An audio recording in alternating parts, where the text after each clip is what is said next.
సమరం హెల్త్ ఛానల్కు స్వాగతం. ఈరోజు వరల్డ్ ఆర్గన్ డొనేషన్ డే. ఈ సందర్భంగా అవయవదానం ప్రాముఖ్యతను తెలుసుకుందాం. అవయవదానం మరణం నుంచి జననం.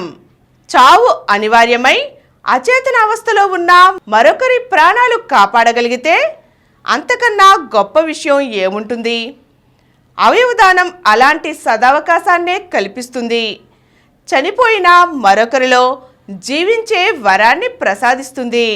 అవయవాలు విఫలమై ప్రాణాలు కొట్టుమిట్టాడుతున్న దశలో ఉన్న మరొకరికి పునర్జన్మను ఇస్తుంది. మరణం నుంచి జననంలోకి అడుగు వేయిస్తుంది. ఇది ఎప్పటి నుంచో అందుబాటులో ఉన్న సరైన అవగాహన లేక చాలామంది అవయవదానం చేయడానికి నిరాకరిస్తున్నారు.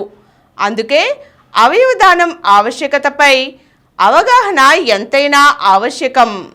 దీంతో ఏమిటి ప్రయోజనం? అవయవాలు విఫలమై మరణానికి చేరువైన వారి ప్రాణాలను నిలిపే గొప్ప మార్గం అవయవదానం. జీవితం మీద ఆశ కోల్పోయి ఎన్ని రోజులు జీవిస్తామో తెలియని నిస్సహాయ స్థితిలో ఉన్నవారికి కొత్త జీవితాన్ని ప్రసాదిస్తుంది.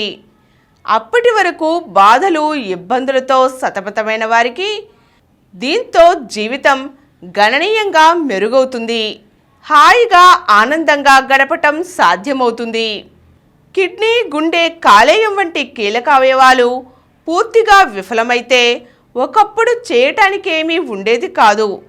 కానీ ఇప్పుడు డాక్టర్లు అవయవ మార్పిడితో ఎంతోమందికి కొత్త జీవితాన్ని ప్రసాదిస్తున్నారు. మన దేశంలో ప్రతి 10 నిమిషాలకు ఒకరు చొప్పున అవయవ మార్పిడి అవసరమైన జాబితాలో చేరుతున్నారు. అవయవాల కోసం ఎదురు చూస్తూ రోజుకు 20 మంది ప్రాణాలు విడుస్తున్నారు. అవయవాల కోసం ఏకంగా 3 లక్షలకు పైగా మంది కళ్ళు కాయలు కాసేలా వేచి చూస్తున్నారు. అయితే కేవలం 10% మందే సకాలంలో మార్పిడికి నోచుకుంటున్నారు. అవయవదానం 2 రకాలు. ఒకటి సజీవదానం. బతికున్నవారు అవయవాన్ని లేదా అవయవ భాగాన్ని దానం చేయటం. కిడ్నీ, కాలేయం, రక్తదానం వంటివి ఇలాంటివే. మనం ఒక కిడ్నీ ఉన్నా జీవించవచ్చు. కొంత భాగాన్ని దానం చేసినా కాలేయం తిరిగి వృద్ధి చెందుతుంది. అందువల్ల బ్రతికున్నవారు ఇలాంటి అవయవాలను దానం చేయటానికి వీలవుతుంది. ఆరోగ్యంగా అన్ని విధాలుగా ఫిట్గా ఉండి గ్రహీతల రక్తం గ్రూపుతో సరిపోయిన వారు అవయవాలను దానం చేయవచ్చు. ఇక 2వ రకం అవయవదానం జీవన్మృతి దానం. అంటే మరణించిన తరువాత అవయవాలను దానం చేయటం. దీనికి సిద్ధపడిన వారు ముందుగా తమ పేర్లను నమోదు చేసుకోవలసి ఉంటుంది. మరణించిన తరువాత వారి సన్నిహిత కుటుంబ సభ్యులైనా దానం చేయటానికి అంగీకరించవచ్చు.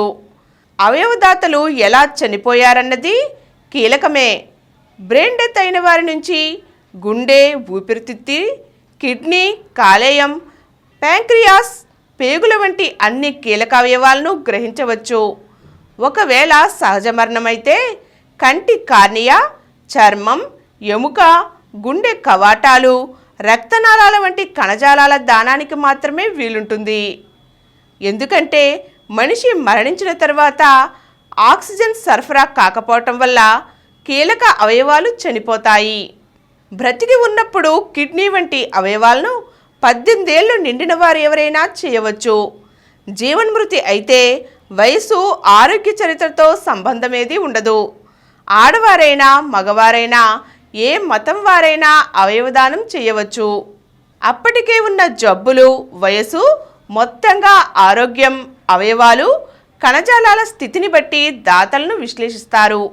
అవయవాలను, కణజాలాలను తొలగించేటప్పుడు వాటి స్థితిని బట్టి మార్పిడికి ఉపయోగపడతాయా లేదా అనేది నిర్ధారిస్తారు. బ్రెయిన్ డెత్ విషయాన్ని ఎలా పరిగణిస్తారంటే మెదడుకు తీవ్రంగా మానటానికి వీల్లేని విధంగా దెబ్బతగిలినప్పుడు బ్రెయిన్ డెత్ సంభవిస్తుంది. సాధారణంగా రోడ్డు, రైలు ప్రమాదాలలో బాగా గాయపడిన వారు ఇలాంటి కోవలోకి వస్తారు. ఆక్సిజన్ అందకపోవటం వల్ల వీరిలో మస్తిష్క మూలం, మెదడులోని అతిపెద్ద భాగమైన సెరిబ్రంతో పాటు అన్ని భాగాలు దెబ్బతింటాయి. ఇలాంటి పరిస్థితిలో తనకు తానుగా మనుగడ సాగించలేరు. జీవానికి శవానికి మధ్య కొట్టుమిట్టాడుతుంటారు. బ్రెయిన్ డెత్ను 4 డాక్టర్ల బృందం ధృవీకరిస్తుంది. ఇందులో న్యూరాలజిస్టు లేదా న్యూరోసర్జన్, ఆసుపత్రి అడ్మినిస్ట్రేటర్, చికిత్స చేసే వైద్యుడు, వేరే ఆసుపత్రికి చెందిన డాక్టరు ఉంటారు. వైద్య న్యాయ నిబంధనలకు లోబడి మరణాన్ని ధృవీకరిస్తారు. బ్రెయిన్ డెత్ను ధృవీకరించిన తరువాత కుటుంబ సభ్యుల అంగీకారంతో వెంటనే అవయవాలను తీయవలసి ఉంటుంది. ఒకవేళ అవయవాలను తీయటం ఆలస్యమైనట్లయితే జీవనమృతుల్లో రక్త ప్రసరణ కొనసాగేలా చూడవలసి ఉంటుంది. ఇందుకోసం కృత్రిమ శ్వాస కల్పిస్తారు. అవయవాలు కణజాలం తడారకుండా వాటిపై ద్రవాలు చల్లుతారు.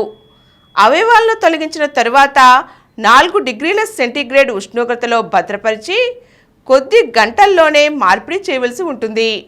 ఈ సగటు సమయం ఆయా అవయవాలను బట్టి ఉంటుంది.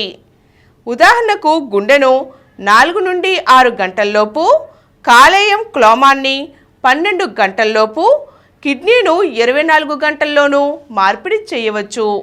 అయితే గుండె స్తంభించి మరణించిన వారు దానం చేయవచ్చా అంటే, నిజానికి గుండె స్తంభించటం, కార్డియాక్ అరెస్టుతో మరణించిన తర్వాత అవయవాలను తీసుకోవచ్చు. అయితే ఒక తేడా ఉంది. బ్రెయిన్ డెడ్ అయిన వారు చాలా వరకు ఐసీయూలో ఉంటారు. వీరి ప్రాణాలు నిలపటానికి కృత్రిమ శ్వాస వంటి చికిత్సలు కొనసాగుతుంటాయి. అందువల్ల తొలగించేంత వరకు ఆక్సిజన్, రక్తం అందటం వల్ల అన్ని అవయవాలను తీసుకోవచ్చు. అదే గుండె స్తంభించటం వల్ల మరణిస్తే అవయవాలు చాలా వేగంగా క్షీణిస్తుంటాయి. కాబట్టి కొద్ది నిమిషాలలోనే తీసుకోవలసి ఉంటుంది. అమెరికా, బ్రిటన్ వంటి దేశాలలో దీన్ని అనుసరిస్తున్నారు. మన దేశంలో ఇంకా ఇది సాధ్యం కాలేదు. అవయవ మార్పిడి ఎంతవరకు సురక్షితం? కఠినమైన వైద్య ప్రమాణాల మేరకే అవయవ మార్పిడి చేస్తారు. వీటిని గ్రహించిన వారు జీవితాంతం రోగ నిరోధక శక్తిని అణిచిపెట్టే మందులు వేసుకోవలసి ఉంటుంది. క్రమం తప్పకుండా డాక్టర్ను సంప్రదించాలి. అవయవాలను దానం చేయాలనుకున్న వారు జాతీయ స్థాయిలో national organ and tissue transplant association, Jeevan దాన్లో తమ పేర్లను నమోదు చేసుకోవచ్చు. ఈరోజు మనం మరణం నుండి జననం, అవయవదానం ఉపయోగం గురించి తెలుసుకున్నాం కదండి. మరో చక్కని అంశంతో తిరిగి కలుద్దాం. ఈ కార్యక్రమం మీకు ఎంతో నచ్చింది కదా. ఇటువంటి మరిన్ని వీడియోల కోసం అనతి కాలంలోనే 20 కోట్ల వ్యూస్ సాధించిన సమరం ఛానల్ సమర్పించు సమరం హెల్త్ ఛానల్కు సబ్స్క్రైబ్ చేయండి, లైక్ చేయండి, మీ ఫ్రెండ్స్కి షేర్ చేయండి. అలాగే ప్రక్కనున్న గంట సింబల్ని ప్రెస్ చేయడం మర్చిపోకండి. Please download Samaram Channels app from Google Play Store and watch your favorite channels. Click the bell icon and subscribe to the channels.